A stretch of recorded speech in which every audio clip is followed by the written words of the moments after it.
va travailler sur le yaku. Alors le yaku, un yakutsuki, c'est un mouvement, enfin le yaku en général, c'est lorsque on va faire une action avec le bras droit alors qu'on a le pied gauche devant ou inversement. Voilà, c'est le bras opposé à la jambe qui est devant.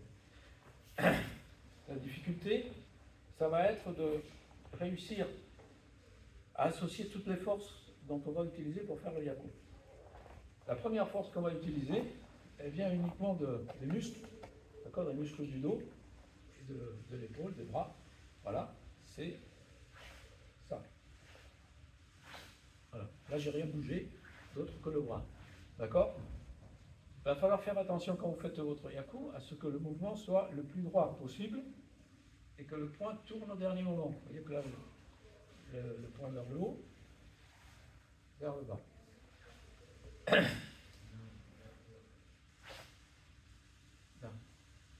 La deuxième force qui va rentrer en jeu, c'est la rotation de la hanche. C'est-à-dire que j'ai fait ça, et on rajoute ça.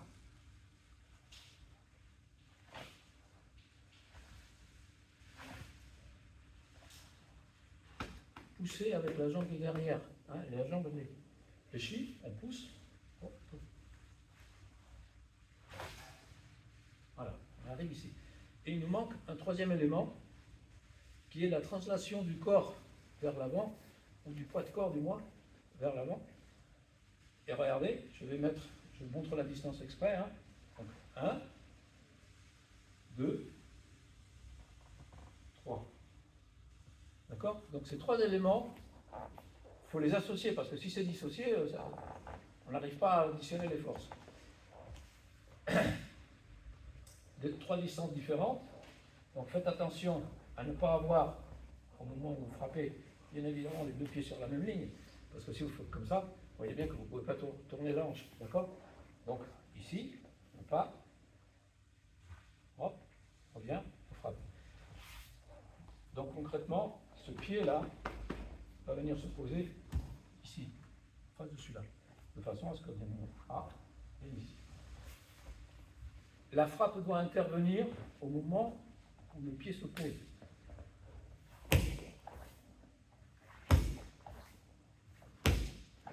D'accord? Là, j'ai posé le pied avant, c'est pas bon. Ou encore pire. Le bras et le pied après. D'accord? Donc à un seul temps, tranquillement, c'est. Alors c'est une technique. C'est une technique dont l'intérêt, c'est la puissance du coup, parce que le coup part de derrière et bénéficie de la rotation du corps. D'accord? L'inconvénient, c'est que c'est court. Hein, c'est pas, par exemple, si je veux le toucher d'ici en avançant mon pied avant, ça va être compliqué. Il va falloir que j'utilise une autre forme de déplacement. Je ramènerai d'abord la jambe arrière pour ensuite déplacer la jambe avant. Donc une arme puissante mais courte. D'accord? Très intéressante pour nous au niveau de la self-défense et au niveau du jiu-jitsu. On n'a pas à résoudre le même problème que pourrait avoir un karatéka qui va se trouver à 2 mètres de moi, et moi pareil, pour pas qu'on se touche, et puis tout d'un coup il va falloir casser cette distance et rentrer. C'est une difficulté. Sinon, on ne rencontrera pas cette difficulté. D'accord? Alors on va voir comment on utilise ce mouvement sur une saisie du revers. Parce qu'il y a plein de façons d'utiliser. Alors, vas-y, regarde. Bien, tu saisis. Voilà, bien, il saisit le revers. D'accord? Première forme. 1, je pousse le bras. 2. D'accord? Alors là, vous voyez que ici, je ne peux pas trop propulser mon corps en avant, hein, comme tout à l'heure. D'accord? Donc ici, ce qu'on va obtenir, c'est la flexion de cette jambe et l'extension de la jambe arrière. D'accord? Donc c'est 1, 2. Donc on fait hop, on recule, et chaud, yaku. Deuxième forme. Deuxième forme, là on a fait ceci. Voilà, ceci. On va faire ici. D'accord? Ici on va faire les chauds pour armer la hanche de côté. Et on va venir frapper le yaku. D'accord? 1, 2 et 3. Troisième forme, je donne.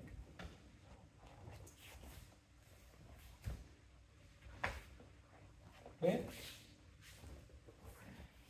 Parce qu'on est ici, cette main derrière va le tirer vers moi et je vais placer ma hanche à peu près au niveau de sa ceinture, pas plus. Quand je me déhanche juste un petit peu. Ici, ça suffit, c'est largement suffisant. Tiens-toi, hein. Voilà. Ça, c'est votre point de sécurité. Je reste accroché ici, je le tiens par la manche ici, d'accord? Donc je range, hop, et on le jette. Ça, c'est Ukigoshi. Pour faire Ugoshi, une technique qui ressemble, vous allez voir, mais qui est quand même très différente dans le déséquilibre et dans la direction. Pour Ugoshi, vous devez avoir les deux pieds entre les jambes. Vous allez avoir votre fesse posée sur sa jambe ici, sur le genou, à peu près. Donc, vous voyez, elle est déjà beaucoup plus fléchie. Hein? Cette main derrière le dos, alors, ne faites pas ça. N'attrapez pas la ceinture. Il y a des techniques où on attrape la ceinture. Laissez la main à plat ici et plaquez-le contre vous, d'accord? Si vous l'attrapez la ceinture et qu'à un moment donné, parce que vous n'êtes pas encore suffisamment entraîné ou quoi que ce soit, vous tombez et que lui tombe sur votre main, il vous casse les doigts. Hein? Donc, je viens ici, les deux pieds entre les jambes, la main derrière le dos, je fléchis, je sors la hanche, je lève son bras ici, là, hop, et là on envoie direct au sol. Pas besoin de tourner. Vous voyez la différence entre les deux mouvements? Allez-y, faites les deux maintenant, faites chuter. Doucement, on va faire sur étranglement. D'accord? Par rapport à cette position. Bien. On va faire le dégagement en rentrant sur le coude et le poing vers le sol. Il faut qu'ici, alors, effectivement, voilà. Là, vous voyez, là, je ne peux pas dégager parce qu'il a mon épaule comme point d'appui. Dès que je vais faire ça, il n'y a plus d'appui. Et on peut passer. D'accord? Donc, ici, je prends la manche ou ici, suivant qu'il ait une manche ou qu'il n'en ait pas. Encore la moitié. Et je vais venir, je vais descendre le poids du corps. Je vais continuer à tourner. Tourner. Ukigoshi, pardon. D'accord? Je vais faire exactement le même mouvement, mais là je vais laisser mes deux jambes entre ces jambes ici. On va fléchir, on va sortir la hanche. On va venir dans ce sens. Là c'est un pied à l'intérieur, un pied à l'extérieur, on sort la hanche un petit peu en tournant. Ok? Encore ici. Là, je vais aller chercher la ligne entre les deux pieds. Je vais venir ici, ramener le pied de façon à avoir les deux pieds à l'intérieur. On fléchit, on sort la hanche. Ugoshi. Donc Ukigoshi et Ugoshi. D'accord? Sur l'étranglement de face. Allez-y, c'est parti, on y va. On va le faire sur Mawashitsuki. On avance, hop. Ici. Okay. Donc vous allez avancer le pied gauche. Vous allez venir faire un Ukigoshi à gauche. D'accord? On va se coller ici contre sa poitrine. Je vais attraper ce bras ici, finir de tourner, et on vient de projeter. Ok? Sur le crochet. Il est à gauche. Là, on vient même le pousser un peu pour qu'il y ait une réaction. Il pousse vers l'avant. On le jette. Et on va le faire également sur Mel. Mel. Voilà, et on va faire aussi. Alors, Mel, avec un bâton, pas avec un couteau, hein. Il faut le planter dans le dos. D'accord? Donc, hop, pareil. Hop, on vient et on jette. Ok, Ukigoshi sur le Mawashitsuki et sur le Mel. Allez, c'est parti, on y va.